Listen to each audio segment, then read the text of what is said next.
Hi, and welcome back to another episode of Architecturally Speaking. I'm your host, Ryan Schwartz, and this podcast series is presented, as always, by the Ontario Association of Architects. It aims to pull back the curtain on the world of architecture to give you a little peek behind the scenes. We're talking with architects about architecture and plenty of other professionals about design, construction, housing, sustainability, and anything else related to the world of architecture.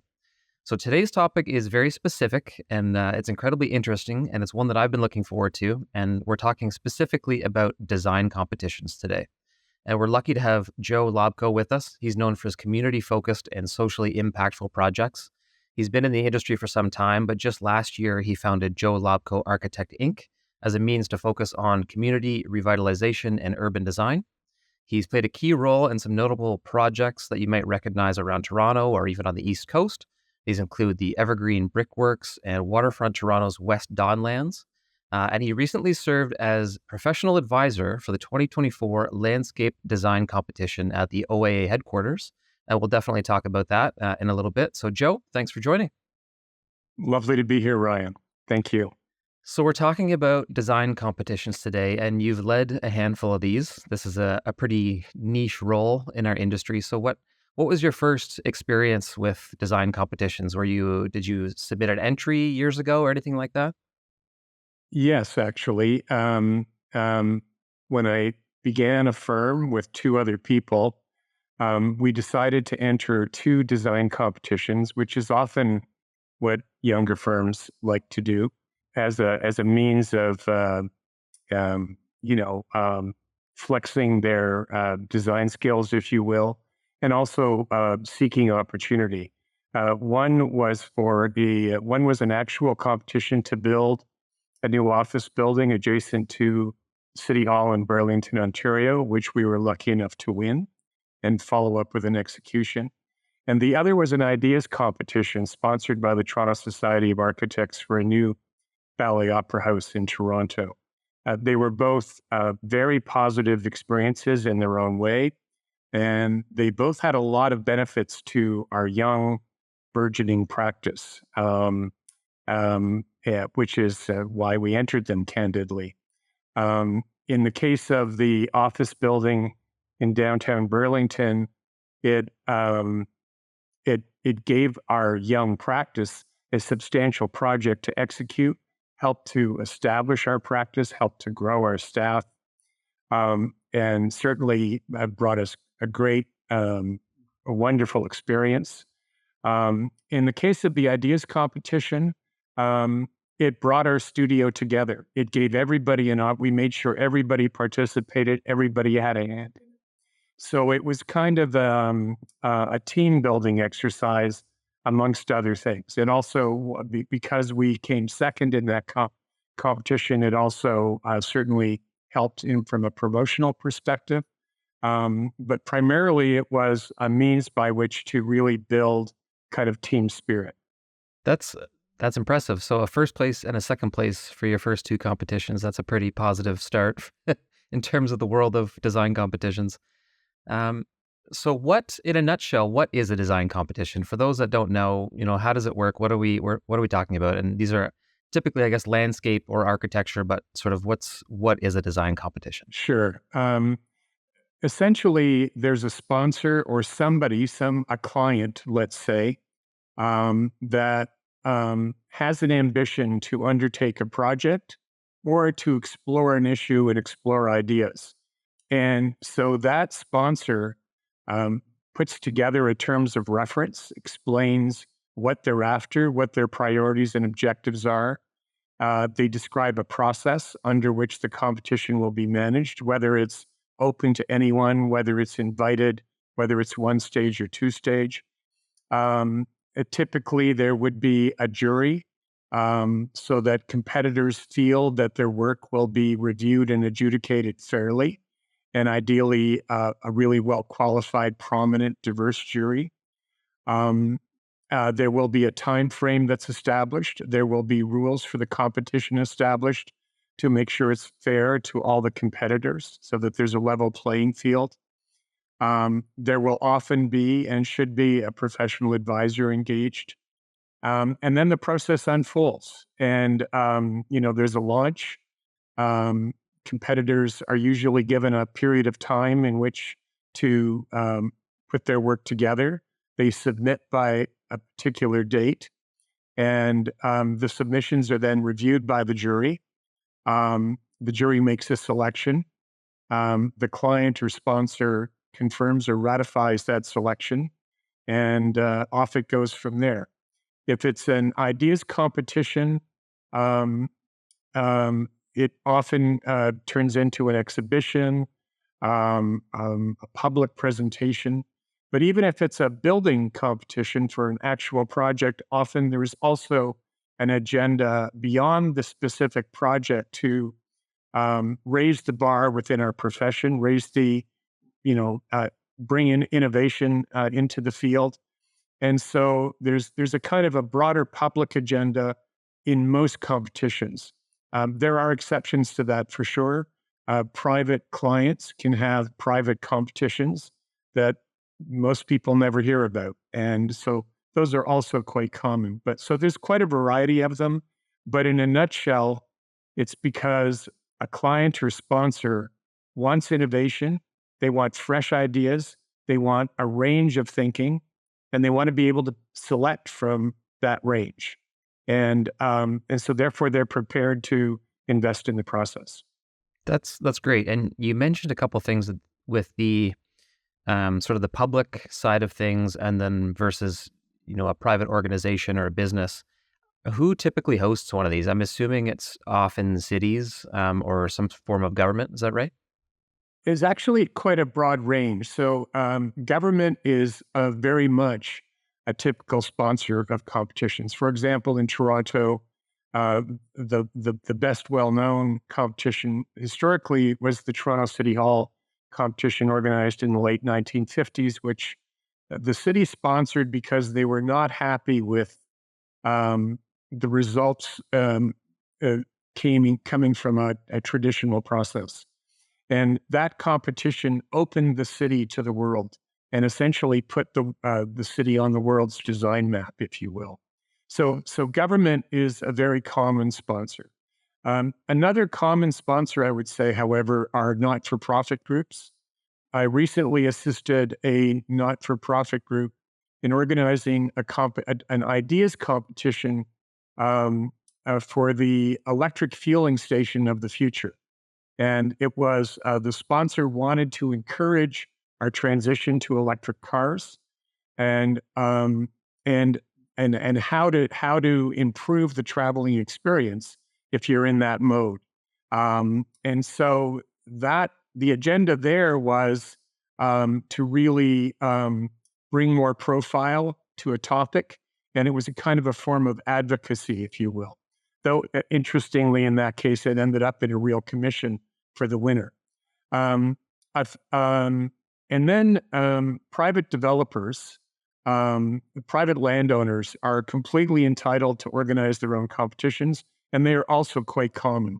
And they can also do it quite publicly and have a similar process, or conversely, they can develop their own shortlist and invite a group of people and manage that process in their own way. Okay. And I like the idea of using these for publicity and really putting a spotlight on some of these projects, these more high profile projects. And aside from that, or including that, what's sort of the reasoning for these cities or clients to put up these competitions? What other benefits, instead of going through this a more traditional process? You mentioned a few things like you're getting some fresh ideas, some new ideas, maybe a range of ideas, but what other kind of benefits are there as opposed to going through more of a traditional process? Sure. I think the most common motivation is that somebody or some group has a very special project in mind, or they have a very special agenda in mind. And so if it's a government, for example, it's about a very special site. City Hall is a classic example, but there are many, many others. It could be a park. It could be a variety of things, a new kind of building they want to explore. Or it could be that they want to raise the bar on thinking behind what is otherwise a traditional building type. For example, a couple of years ago, I helped George Brown College organize an international design competition for a new all wood, tall wood, um, net positive energy, net zero carbon building in Toronto's waterfront. And the agenda of George Brown College, who train people in the trades, they wanted to demonstrate to their students where the world of building was going and where we ought to be going um, in terms of designing buildings and designing great buildings for academic settings. So they had a very specific agenda about advancing thinking in what was otherwise a traditional typology of basically it's a classroom building. It's almost finished. It's now under construction on the waterfront. Moriyama Tashima and together with some great people from British Columbia won that competition. And so that was their motivation. I think in some cases, private clients want to get a range of perspectives to a very specific, even traditional design problem, but they're not quite sure. Maybe they want to try out new design firms. They want to, for them, it's a very special project, whatever it might be, and they simply want a range of opinions about what the potential of the place could be. So it's usually because you've got a client or sponsor that's ambitious, and they're prepared to take the additional effort involved in advancing whatever agenda it is they have. That makes a lot of sense, and you're gonna get more.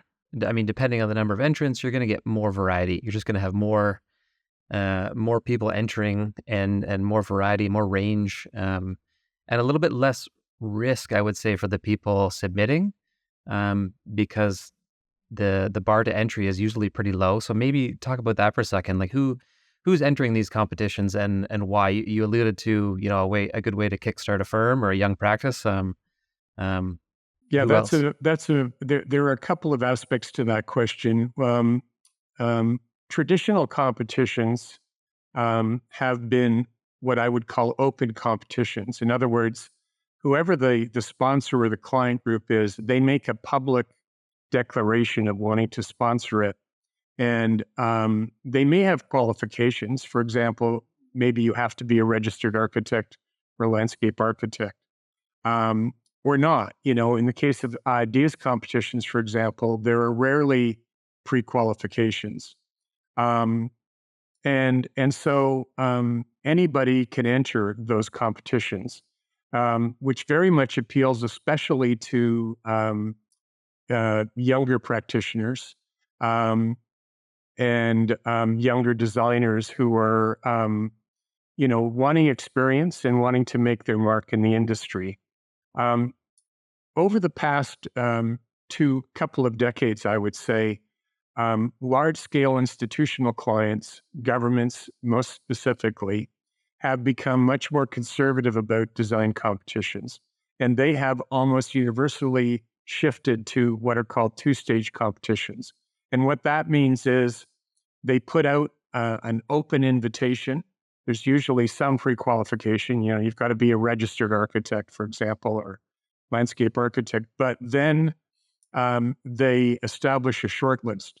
And that short list is usually established based on previous experience.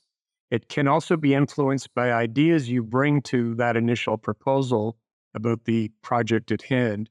Um, but in it, and that kind of process is because those institutional clients have become increasingly risk averse. So they are less inclined to engage the younger practices who haven't had as much experience, and they're wanting to balance innovation with delivery and reliability of delivery, um, which one can understand. However, the downside of that is it is tended to dampen innovation, I would say, in our profession over the last couple of decades. And it is certainly reduced opportunity for younger firms trying to, find ways in which to evolve their practices and evolve their skills. Um, which is one of the reasons you mentioned my recent experience working for the OEA on a competition to improve the site at their headquarters facility. I was really, really pleased that the OEA Council chose to make it a one-stage open competition process. The qualification was you had to be a registered architect or a landscape architect, but I like the fact that our organization took the risk of any team that was qualified. If you were qualified to practice, you were qualified to win. And that really opened it up. We had a lot of interest, a lot of entries, um, and a lot of different approaches to it. And I really hope that in the Canadian scene, we that serves as an example, and that we can encourage more institutional clients to sponsor open competitions rather than two-stage competitions. I like that idea. And I guess the two stage, you're basically getting some fresh ideas, some new perspectives, some wild and crazy ideas, and then you're narrowing it down and saying, oh, you're only a firm of 2 or 3 people. There's no way you're going to be able to build this hospital. So now you're cut. So is that what you're saying? It's kind of limiting innovation that way? Yes, exactly. What also happens is that it's increasingly large firms that have, in some cases, full-time competition teams that basically all they do is, and it's a means of generating work for large firms. One thing I would say is that um, there's a huge investment in committing to a competition. Um, it's one thing to take on a kind of modest ideas competition, but taking on, for example, a multi-million dollar building project, a 50 million or $100 million building project through a design competition, it's not just an architect's firm or a landscape architect's firm. It's a team, a full team, usually a lot of engineers involved, and a huge amount of investment on everyone's part. And that investment can easily amount to somewhere between $500,000 and $1 million, and a lot of time. So that's why another reason why um, the two-stage process has evolved, because larger firms feel they have a greater chance of success if there's a smaller pool in which they're competing against. If they're competing in an open competition environment, they're going to be less inclined, potentially, or more careful about their commitment, and the circumstances then really matter. The prominence of the project, the budget of the project, the quality of the jury, um, the timing within their own practice. All of these things become important considerations. Yeah, because I assume it could take, quite a few resources to get to that second stage, whereas maybe an open stage, a very conceptual competition, you can do that fairly quickly, fairly lightly. But then if you want something that's a little more developed and sort of realistic, and then you're spending a lot of time and and and really having to commit. So yeah, and then the goal is to win, obviously. Yeah. I mean, just to make that point on the George Brown competition I mentioned, given that a major part of the objectives of the client was building performance, um, we expected teams to deliver performance metrics. And that means a fair amount of commitment and detail. And so, that's significant. And I can understand why, if that's the objective of a competition, why a kind of two-stage process with a limited shortlist may make sense. And often, by the way, in those examples, those shortlisted teams are provided what I'll call a stipend, a partial fee. The fee does not cover the entire expense. It doesn't even cover half of the entire expense, but it's something, and it's an acknowledgement by the client sponsor that they're asking a lot of these teams. So that's an interesting point then too. So that becomes at a cost then for the competition itself. Um, So what does this process look like? It can obviously add some time, add a little bit of cost. What does this whole procedure look like when you're working with a new client on a competition? How do you even start that conversation? Well, first of all, the client, because they're even thinking about it, it means they've got ambition. And I would say that's a critical ingredient. And by ambition, I mean a client that it has a really worthy objective in mind. They also then have to have resources, the resources to actually execute the project, that it's not just a fishing expedition, which has been known to happen, where they basically use the resources of the profession to generate ideas, and Get a they bunch of may or may not have funding for it. a bunch of free ideas and that they can choose from. Yeah. Yep. The client then needs a very clear program. And so that can take some work and effort, articulating what the objectives are.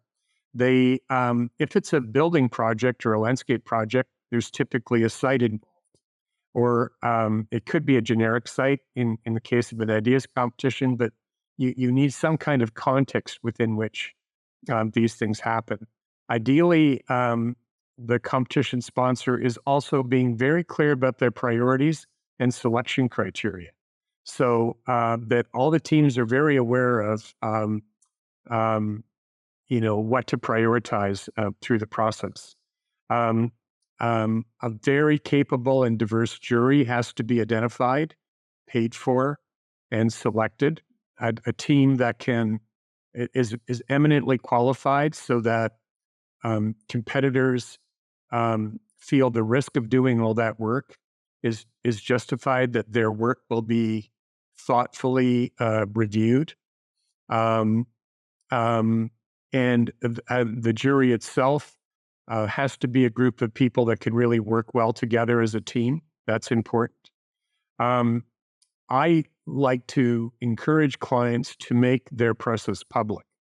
And by that, I mean that once the submissions are in, that there's an exhibition organized, or there's,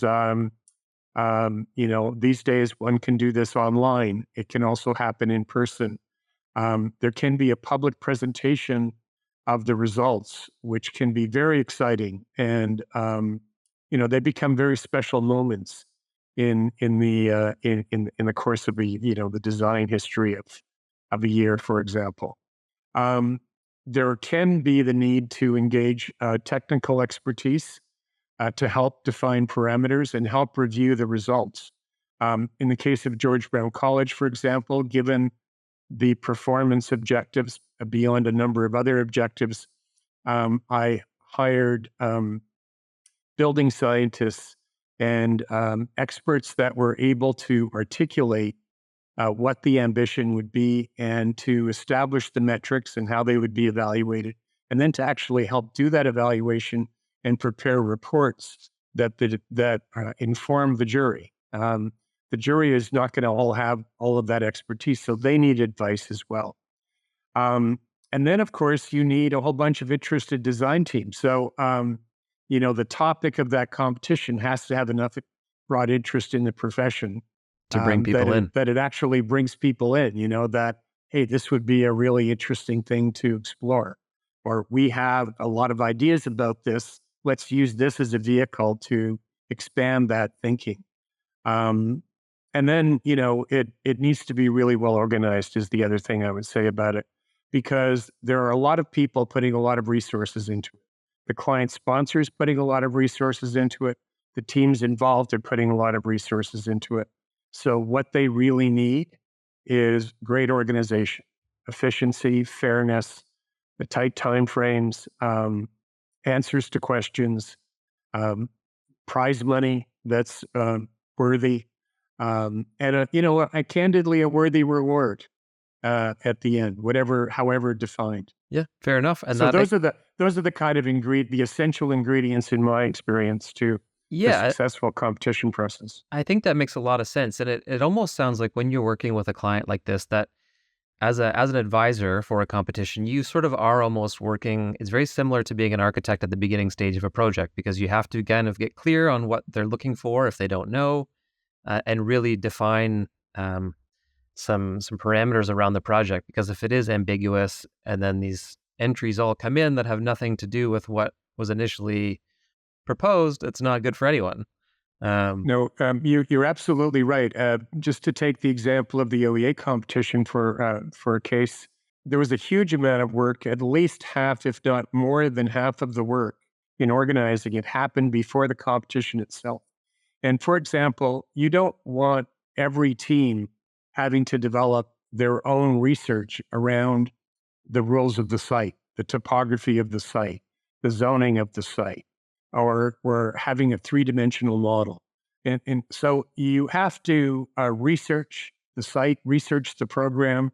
Um, um, you have to provide materials to the competitors that allow them to jump right in to the generation of ideas, and avoid repetition between teams and minimize expenses for all those competitors, and it makes it far more attractive. So um, there's a huge amount of work prior to actually launching the competition itself.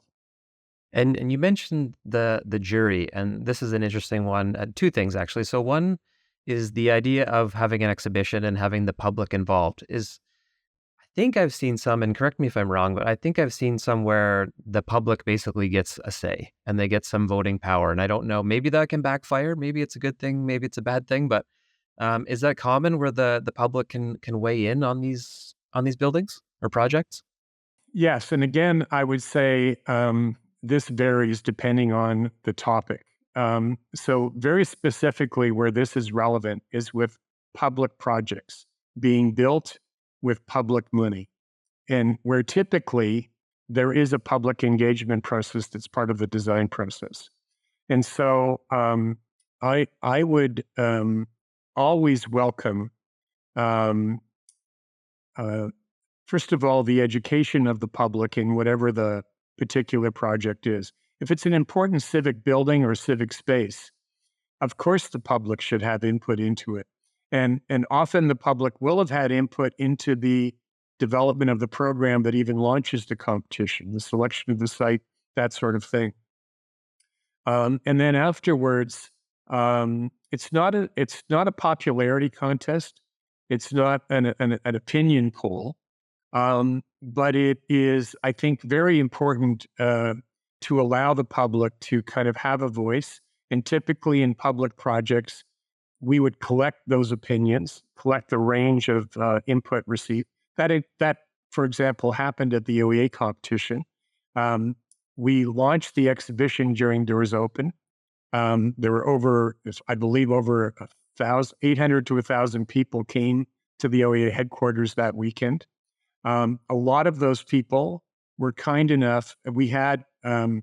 We were prepared to have forms that people could fill out and provide advice and opinion.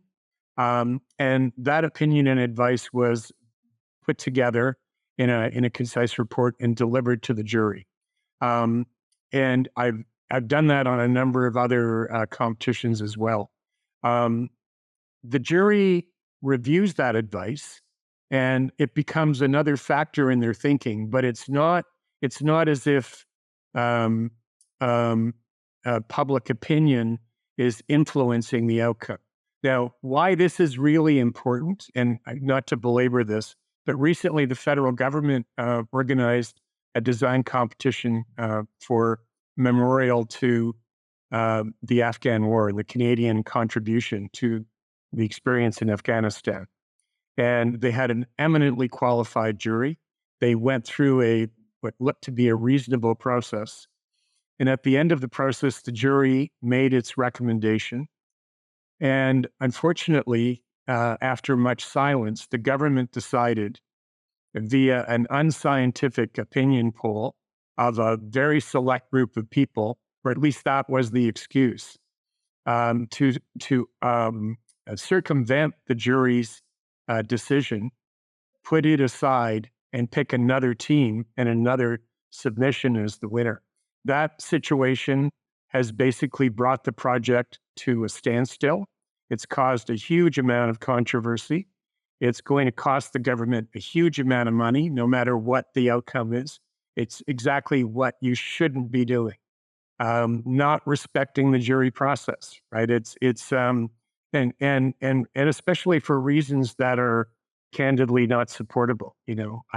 Yeah, So and that undermines the future of competitions, because if competitors sense that major sponsors like the federal government are prepared to undermine the decision of a jury, why would they enter?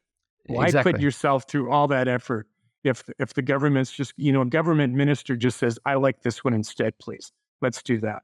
And so um, here's hoping that that never happens again, and that the Liberal government that made this decision um, decides to reverse the situation and carry through as they should have from the beginning. Yeah, But because it's a really important question. well, then it kind of defeats the whole point. Then, if you have this loud minority, after all these steps and all this procedure and time, and then to just say, actually, we like this one instead. So yeah, it kind of undermines the whole point. So that's interesting that the public it's kind of weighted as a jury member in itself amongst many in terms of their opinion. And how do you go about selecting the jury members themselves? And how many people would it typically be, or are they Yeah, excited to be good. members, or I Yeah, mean, no, yeah, great question. I think it's one of the most important parts of a competition process. And I think there's a real art to selecting a jury. So you want um, people that are very qualified and experienced, and that who have a great deal of respect within, you know, whatever the field is you're dealing with. Um, and that doesn't mean designers exclusively. I think a jury should, especially a design competition, it should definitely be dominated by designers who understand what's at play, what's at stake. But I equally feel that it's important there are non-designers on a jury. There are, in other words, and that there's a diverse range of perspective. So when advising a client about the selection of a jury, um, um, one is often looking for a range of experience. And the obvious practicality of that is that you're bringing a diverse range of perspectives to the jury deliberation. If you have a jury that all think the same way, you're not going to have the same depth of discussion, consideration that you would have when you have people that bring a different experience base, a different perspective to whatever the challenge is. Especially, I would say, if it's a public project. So, for example, it is often the case on public competitions, beyond some designers that would be part of a jury, that there would be people representing community interests. That, let's say, there's a local park or it's a local building that's the subject of that competition, that there's some local knowledge that comes into the deliberation process. I would also say that introducing, um, I would call just kind of general knowledge about maybe the organization's priorities, that have somebody that has a breadth of experience in a number of areas. That kind of person can bring a huge amount of value to the jury. And then one final thing I'd say about the jury, or two final things. One is you need a really good jury chair. And it's basically, as you can imagine, in when you're bringing a group of people together, some of whom have never met each other before, and you're charging them with a really important decision and responsibility. You need a great discussion, great dialogue, and you need somebody that's really skillful at facilitating that discussion. And then the final thing I would say is the ambition is that you achieve a decision through consensus, and that through a lot of discussion and debate and discussion, you come to um, a decision you all feel good about. That is not always possible. There can be a genuine difference of opinion. And hence, I would say there ought to be an odd number of jurors. Just in case. in the event you have to make a vote. And so I like the number of either 5 or 7. I'm aware of some juries that amount to like 10 or 20 or 30 people. I don't know how you've managed that for a serious building project. So I think I think 3 is a bit tight. I think 5 is adequate and good. I have nothing wrong with 7, and something like that. You get a range of perspective in the profession: younger people, older people, people with diverse cultural backgrounds, diverse experiences. And candidly, that part of it is one of the most exciting and interesting parts of it. It's an intense, before the jury review days, there's a lot of homework. All the submissions are reviewed by the jury. So they know all of that. They know what's been submitted coming into that discussion. The technical review team gives them their advice. Here's how these projects perform, for example, or here's how they come in or not on budget, whatever those things are. And then it's usually a really great conversation to be part of. So I think it's a great privilege, honor, and a lot of fun to be selected to be on a jury. I can imagine those being a fly on the wall for those conversations as a bunch of experts are talking and reviewing these handful of projects would be pretty interesting to watch and be fun to be a part of.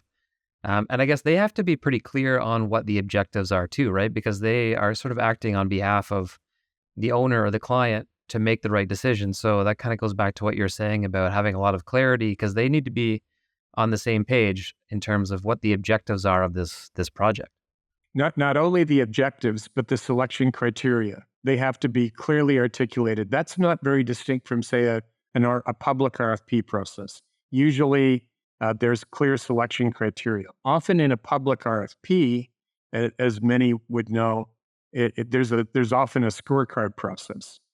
To me, the distinction between a traditional RFP and a design competition is that this isn't simply a math exercise where you're taking criteria and assigning a mark and who's got the highest mark. There's a subjective aspect to this that goes beyond the things that can be numerically described or evaluated.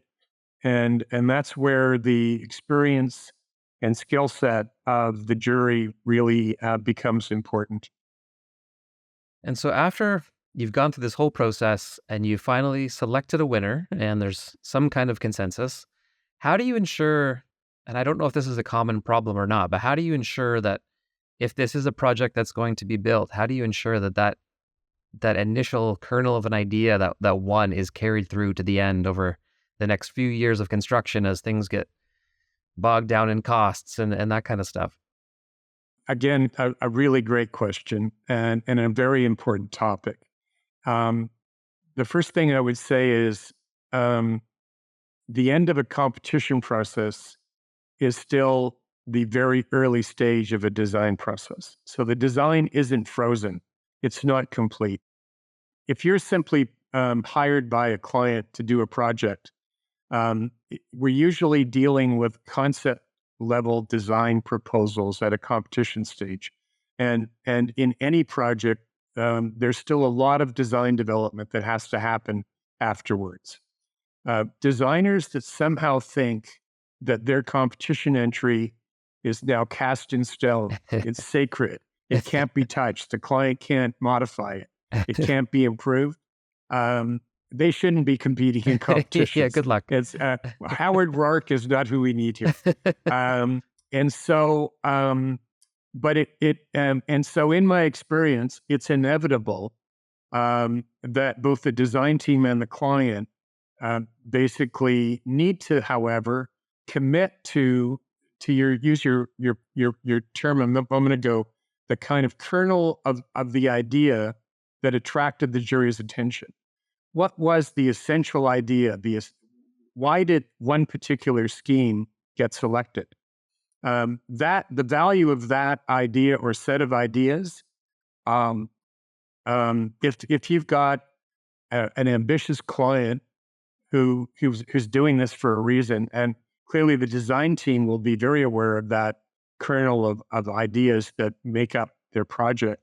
It's like in any other design development process. How do you carry that through a successful implementation? And to your point, budgets matter.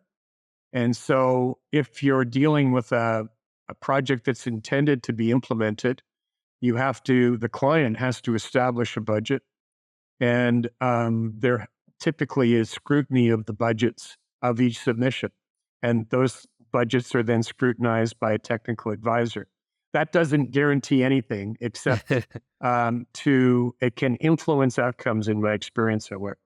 I have been part of processes where it's come down to 2 or 3 projects that the jury's reviewing, but one of them, let's say, is substantially above what is probably already a very generous budget. And that can impact the jury's decision making. Because to your point, it has to be delivered at the end of the day Feasible. within a budget it has to be feasible. And so, but I would just encourage architects and designers who want to get involved in competitions to really focus on the kind of essence of an idea that's going to really meet the client's objectives and get the attention of the jury. And the other thing that raises is that often a competition winner is not perfect. It could have lots of flaws, but there's something really, really special about it at its core that has attracted the attention and somehow captured the spirit of that moment and of that project. And all of those things, all of the flaws or things that are sort of undercooked in the project, they can be worked out. You can improve them through the design development process. But if you're engaged as a competitor, it's worth bearing that in mind.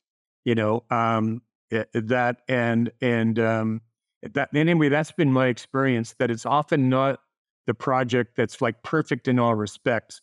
It's the project that captured the essence of what the client had in mind, and the jury sort of recognized it, and then it sort of continues to grow. And the other final thing I'd say about this is, when I have witnessed projects win the competition and then actually built, and I've seen a number of those, they're not the same project. They've evolved. Right. You can still recognize that core idea, in my experience, in successful ones, but they've definitely evolved. That's good to hear, and I can imagine it'd be a challenge. Yeah, you have this compelling idea, and it's this little kernel, and you're trying to bring it through to the end. And speaking of compelling winners, we should talk about this OAA competition that recently happened. So yeah, it was talk about that for a little bit. It was a landscape design competition at the headquarters in Toronto.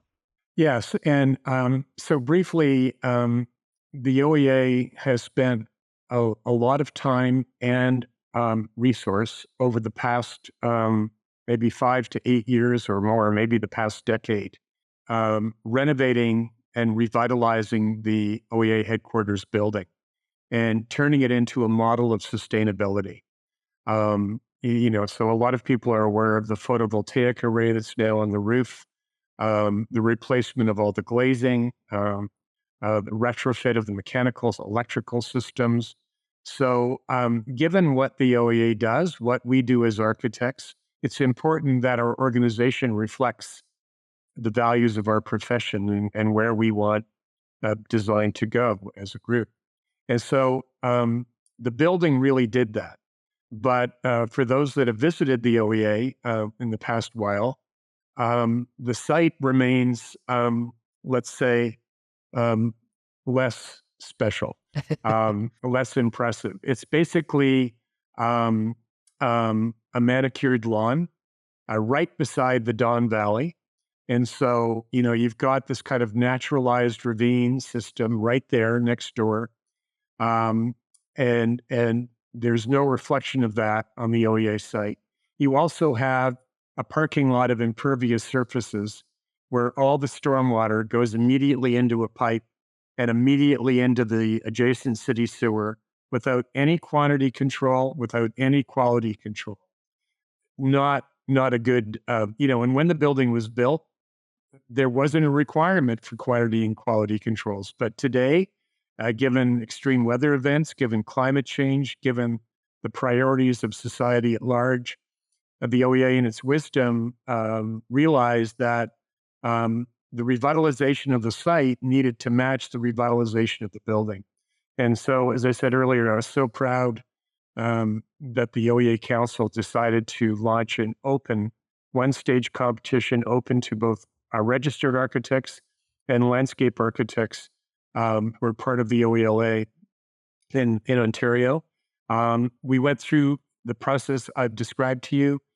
There's a building committee at the OEA. Many council members were involved. Staff played a key role in putting together a great program. We engaged a technical advisory team to assist us with that, in particular on the stormwater landscape and cost side.